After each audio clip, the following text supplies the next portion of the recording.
Notion Honest Review. Watch before using. Links to Notion are available in the description below. Let's discuss whether Notion is the right tool for you.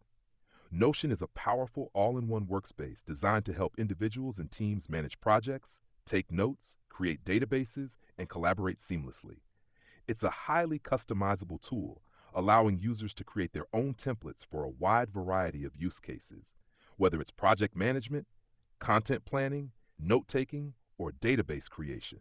The interface is clean and intuitive based on a drag-and-drop concept, making it easy to move elements, rearrange pages, and personalize your workspace.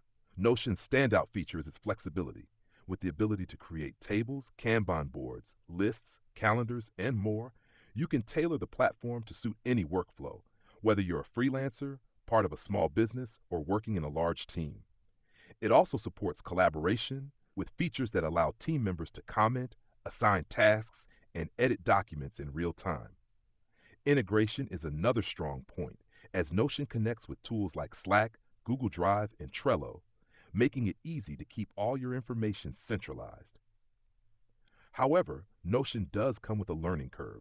While the customization options are vast, it can be a bit overwhelming for new users who aren't familiar with building their own systems from scratch. Additionally, offline capabilities are limited, which may be a drawback for users who need constant access without an internet connection. Overall, Notion is ideal for those who want a flexible, all-in-one workspace to organize projects, manage data, and collaborate. It's particularly useful for creatives, remote teams, and anyone looking to streamline their workflow. Links to Notion are in the description below. Thanks for watching.